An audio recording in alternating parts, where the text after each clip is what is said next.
Cat common admission test. మనం ఒకవేళ ఇండియాలో ఎంబీఏ చేయాలనుకుంటే, అది కూడా from top most be schools and IIMs, Indian institute of మేనేజ్మెంట్లో ఎంబీఏ చేయాలనుకుంటే మనం ఈ ఎగ్జామ్ రాయాలి. ఈ ఎగ్జామ్ని మన అండర్ గ్రాడ్యుయేషన్ తర్వాత నెక్స్ట్ హైయర్ స్టడీస్లో ఎంబీఏ చేయడానికి రాస్తారు. ఆర్ కరెంట్లీ ఇప్పుడు మనం జాబ్ చేస్తున్నా కూడా నెక్స్ట్ మన కెరియర్ని మేనేజ్మెంట్ సైడ్ టర్న్ చేయాలనుకుంటే cat is the best option. ఎందుకంటే ఈ ఎగ్జామ్ని ఇండియాలో ఉన్న 21 ఐఐఎమ్స్తో పాటు 80+ బీ స్కూల్స్ వాళ్ళ ఎంబీఏ అడ్మిషన్ ప్రాసెస్కి కన్సిడర్ చేస్తారు. ఎవ్రీ ఇయర్ ఈ exam around 2.5 lakh plus aspirants across the country రాస్తారు. అండ్ వన్స్ ఈ ఎగ్జామ్ క్లియర్ చేసి ఐఎంలో జాయిన్ అయ్యి ఎంబీఏ ఫినిష్ చేస్తే మీ కెరీర్ని మేనేజ్మెంట్ లెవెల్ని స్టార్ట్ చేయొచ్చు. ఆర్ ఈ ఐఎంలో మీరు నేర్చుకున్న ఎక్స్పీరియన్స్తో మీరు మీ కెరీర్ని ఎంటర్ప్రినర్షిప్ సైడ్ కూడా టర్న్ చేయొచ్చు. మనకి అరౌండ్ 21 ఐఎమ్స్ ఉన్నాయి అక్రాస్ ది కంట్రీ. సో ఇంత ఇంపార్టెన్స్ ఉన్న ఎగ్జామ్ గురించి నేను యూట్యూబ్లో తెలుగులో సెర్చ్ చేస్తే to my surprise very few వీడియోసే ఉన్నాయి. అండ్ అవి కూడా ఎక్కువ ఇన్ఫర్మేషన్ కవర్ చేయట్లేదు. ఈ ప్రాబ్లం 5 years బ్యాక్ నేను క్యాట్కి ప్రిపేర్ అవుతున్నప్పుడు కూడా ఉంది. లైక్ ఎక్కువ ఇన్ఫర్మేషన్ అబౌట్ క్యాట్ ఎంబీఏ యూట్యూబ్లో తెలుగులో లేదు.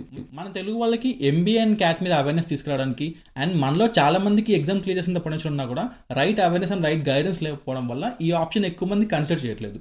మన తెలుగు వాళ్ళకి ఎంబీఏ మీద రైట్ అవేర్నెస్ అండ్ గైడెన్స్ ఇవ్వడానికి ఈ ఛానల్ స్టార్ట్ చేశాను. Welcome to Aspiria, a channel purely for MBA aspirants. ఈ ఛానల్ యొక్క ultimate purpose MBA entrance exam prepare అవ్వాలనుకున్న ప్రతి ఒక్క ఆస్పిరెంట్కి రైట్ అవేర్నెస్ అండ్ గైడెన్స్ ఇచ్చి వాళ్ళ సక్సెస్ జర్నీలో పార్ట్ అవ్వడం. ఇది నా రియల్ టైమ్ ఎక్స్పీరియన్స్తో నేను క్యాట్కి ప్రిపేర్ అవుతున్నప్పుడు ఫేస్ చేసిన difficulties and once cat clear చేసి ఎంబీఏలో జాయిన్ అయ్యి నేను నేర్చుకున్న నా ఎక్స్పీరియన్స్తో నాకు పాసిబుల్ అయిన గైడెన్స్ ఇవ్వడానికి ఈ ఛానల్ స్టార్ట్ చేశాను. Once again welcome to Aspiria for MBA aspirants. నేను ముందు చెప్పినట్లు క్యాట్ స్కోర్ని ఇండియాలో 21 ఐఎమ్స్ కన్సిడర్ చేస్తాయి. వీటితో పాటు 80+ టాప్ బీ స్కూల్స్ కూడా క్యాట్ స్కోర్ని కన్సిడర్ చేస్తాయి. సో మన క్యాట్ ఎగ్జామ్ గురించి చూస్తే దీన్ని మనం 4 పార్ట్స్గా బ్రేక్ చేద్దాం. Exam pattern, syllabus, eligibility and registration గురించి చూద్దాం. ఎగ్జామ్ ప్యాటర్న్కి వస్తే మనకి క్యాట్లో టోటల్ 3 సెక్షన్స్ ఉంటాయి. ఫస్ట్ది verbal ability and reading comprehension VARC English section. నెక్స్ట్ది data interpretation and logical reasoning DLR. And థర్డ్ది quantitative aptitude QA which is called as maths section. మనం previous year paper చూస్తే cat 2024లో total 68 questions ఇచ్చాడు. 2023, 22, 21లోనేమో 66 questions ఇచ్చాడు. Cat 2024 exam paper pattern చూస్తే verbal ability and reading కాంప్రహెన్షన్లో 24 questions ఇచ్చాడు. వెరాస్ DLR and క్వాంట్లో మనకి 22 questions ఇచ్చాడు. ఇది computer based exam. ఇది మనం టెస్ట్ సెంటర్కి వెళ్ళి ఈ ఎగ్జామ్ రాయాలి. మనకి ఇండియాలో అరౌండ్ 300+ టెస్ట్ సెంటర్స్లో ఈ ఎగ్జామ్ కండక్ట్ చేస్తారు. ఈ ఎగ్జామ్ డ్యూరేషన్ వచ్చేసి 120 minutes. అప్రాక్సిమేట్గా 40 minutes పర్ సెక్షన్ మనకి టైం లిమిట్ ఉంటుంది. ఒకవేళ పీడబ్ల్యూడీ క్యాండిడేట్స్ అయితే 160 minutes ఇస్తారు.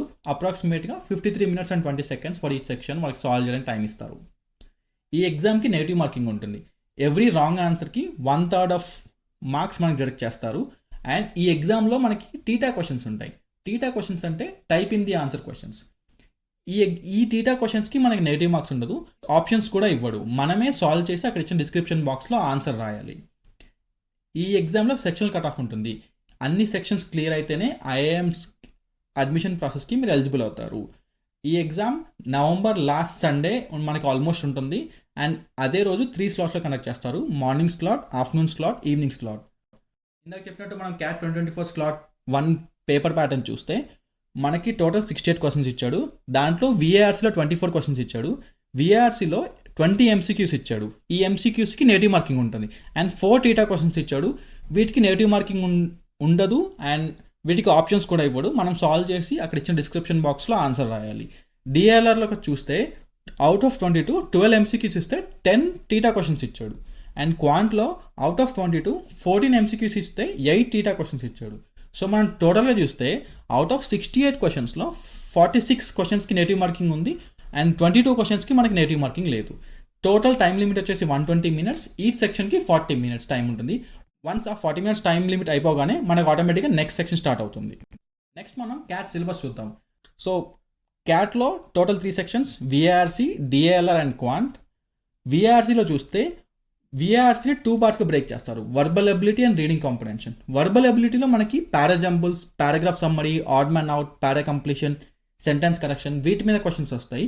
వెరస్ రీడింగ్ కాంప్రహెన్షన్లో మనకి ప్యాసేజ్ ఇస్తాడు, short and long passages across various topic like technology, science, history, economics వీటి మీద మనకి క్వశ్చన్స్ ఎక్స్పెక్ట్ చేయొచ్చు. ఇవన్నీ సెట్స్ లాగా ఇస్తాడు, లైక్ 3 set 4 set క్వశ్చన్స్ లాగా ఇస్తాడు. నెక్స్ట్ మనం DLR చూస్తే DLRలో కూడా సేమ్ 2 పార్ట్స్గా బ్రేక్ చేస్తారు, data interpretation and logical reasoning. Data ఇంటర్ప్రిటేషన్లో మనకి mostly DI tables, bar graphs, line charts, pie charts వీటి మీద ఎక్కువ ఫోకస్ చేయాలి. వెరస్ లాజికల్ రీజనింగ్ చూస్తే seating arrangement, DI based reasoning, grid based, data cases etcetera వీటి మీద మనం ఎక్కువ ఫోకస్ చేయాలి. సో డిఎల్ఆర్ చూస్తే మనకి డిఐ అండ్ ఎల్ఆర్ కలిపి క్వశ్చన్ సెట్ లాగా ఇస్తాడు, వాటి మనం సాల్వ్ చేసి ఆన్సర్స్ మార్క్ చేయాలి. Next section quantitative aptitude section. ఈ సెక్షన్ దీంట్లో ఉండే టాపిక్స్ ఆల్మోస్ట్ మన 10th స్టాండర్డ్ ఆర్ +2 ఉన్న కాన్సెప్ట్సే ఉంటాయి, ఆల్మోస్ట్ సేమ్ కాన్సెప్ట్స్. క్వాంట్లో చూస్తే మనకి majorly arithmetic, algebra, number system and modern math, geometry and mensuration వీటి మీద క్వశ్చన్స్ ఉంటాయి. డీటెయిల్ టాపిక్స్ నేను మీకు స్లైడ్లో ఇచ్చాను, ఒకసారి రిఫర్ చేయండి. యూఏలో మనకు ఆల్మోస్ట్ సింగిల్ టైప్ క్వశ్చన్స్ ఇస్తాడు, లైక్ సెట్స్ లాగా ఏమి ఉండదు. సో దీంట్లో అగైన్ ఎంసీక్యూస్ ఉంటాయి అండ్ టీటా క్వశ్చన్స్ కూడా ఉంటాయి. సో ఇది ఓవరాల్గా cat syllabus. Complete cat syllabus snapshot మీకు ఈ స్లైడ్లో ఇస్తున్నాం, ఒకసారి రిఫర్ చేయండి. And cat syllabus almost SSC, CGL, bank PO syllabus లానే ఉంటుంది. మేజర్ డిఫరెన్స్ ఏంటంటే లెవెల్ ఆఫ్ డిఫికల్టీలో డిఫరెన్స్ ఉంటుంది, అండ్ వాటిలో జీకే సెక్షన్ ఉంటుంది, వేరే క్యాట్లో మనకి జీకే సెక్షన్ ఉండదు, జనరల్ అవేర్నెస్ సెక్షన్ ఉండదు. క్యాట్ ఎలిజిబిలిటీ క్రైటీరియా చూస్తే any graduate with minimum 50% marks ఉండాలి for general, EWS and NC, OBC categories. ఒకవేళ మీరు SC, ST and PWD categories అయితే మీకు 45% మార్క్స్ ఉండాలి. మీరు ఒకవేళ ఫైనల్ ఇయర్లో ఉన్నా కూడా ఈ ఎగ్జామ్ అప్లై చేయొచ్చు, but me final year exams complete అయ్యి మీ ఫైనల్ స్కోర్ మీరు ఐఎంలో జాయిన్ అవ్వక ముందే రావాలి. అలా అయితే ఐఎమ్స్ మిమ్మల్ని కన్సిడర్ చేస్తాయి అడ్మిషన్ ప్రాసెస్కి. అండ్ మీరు ఏదైనా professional degree like CA, CS, ICW, FII with above mention percentage criteria meet అయ్యి ఉంటే మీరు ఎగ్జామ్ అప్లై చేసుకోవచ్చు. మీరు ఒకవేళ వర్కింగ్ ప్రొఫెషనల్ అయినా కూడా అప్లై చేసుకోవచ్చు, ప్రొవైడెడ్ మీరు గ్రాడ్యుయేషన్లో ఉన్న ఎలిజిబిలిటీ క్రైటీరియా మీట్ అవ్వాలి. ఈ ఎగ్జామ్కి అప్పర్ ఏజ్ లిమిట్ అని ఏం లేదు, అండ్ దీనికి నెంబర్ ఆఫ్ అటెంప్ట్స్ రిస్ట్రిక్షన్ కూడా ఏం లేదు. ఈ ఎగ్జామ్ని మీరు ఎన్నిసార్లు రాయొచ్చు. మనం ఒకసారి క్యాట్ రిజిస్ట్రేషన్ టైంలో చూస్తే అఫీషియల్ వెబ్సైట్ వచ్చేసి iimcat.ac.in. దీంట్లోనే మనకి కంప్లీట్ ఇన్ఫర్మేషన్ అంతా దొరుకుతుంది. రిజిస్ట్రేషన్ ఫీజు వచ్చేసి general, OBC, NC and EWS category క్యాండిడేట్స్కి 2500, versus SC, ST and PWD category క్యాండిడేట్స్కి 1250 రూపీస్. మనం ఒకసారి ఎగ్జామ్ టైమ్ లైన్ చూస్తే ఫస్ట్ వీక్ ఆఫ్ ఆగస్ట్ మనకు నోటిఫికేషన్ వస్తుంది, లాస్ట్ వీక్ ఆఫ్ సెప్టెంబర్ వరకు మనం అప్లోడ్ చేసుకోవచ్చు. Hall ticket first week of నవంబర్లో మనం డౌన్లోడ్ చేసుకోవచ్చు. ఎగ్జామ్ వచ్చేసి last Sunday of November. So మనకి response sheet first week of డిసెంబర్లో ఇస్తాడు. మనకి ఏదైనా ఆంధ్రకీలో అబ్జెక్షన్ ఉంటే అది మనం రైజ్ చేయొచ్చు. రిజల్ట్ వచ్చేసి third week off December to first week of January మధ్యలో ఇస్తాడు. మనం ఒకసారి క్యాట్ 2024 ఎగ్జామ్ టైంలో చూస్తే ఆగస్ట్ 1కి మనకి క్యాట్ నోటిఫికేషన్ వచ్చింది, 20th సెప్టెంబర్ వరకు మనం అప్లై చేసుకోవచ్చు. నవంబర్ 5th నుంచి హాల్ టికెట్ డౌన్లోడ్ ఆప్షన్ ఇచ్చారు. ఎగ్జామ్ వచ్చేసి నవంబర్ 24th జరిగింది, last Sunday of November. Response sheet December 3rd నుంచి 5th మధ్యలో ఇచ్చాడు. ఈసారి రిజల్ట్ చాలా ఎర్లీగా ఇచ్చాడు, లైక్ 19 డిసెంబర్కి రిజల్ట్ ఇచ్చేశారు. ఈసారి ఎగ్జామ్ కండక్ట్ చేసింది ఐఐఎం కలకత్తా. ఎవ్రీ ఇయర్ ఒక్కో ఐఎం ఈ ఎగ్జామ్ని కండక్ట్ చేస్తుంది. మోస్ట్లీ ఓల్డ్ ఐఎంస్ ఈ ఎగ్జామ్ని కండక్ట్ చేస్తారు ఆన్ రొటేషనల్ బేసిస్. ఈసారి అరౌండ్ 3.29 lakh ఆస్పిరెంట్స్ రిజిస్టర్ చేసుకున్నారు. దాంట్లో ఎగ్జామ్ రాసింది 2.93 lakh aspirants.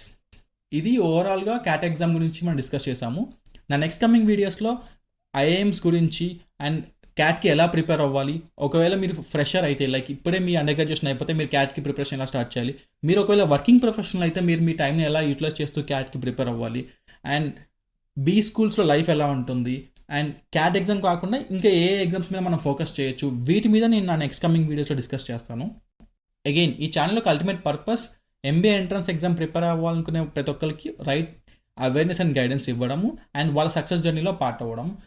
Once again, thanks for watching this video. Aspedia for MBA aspirants.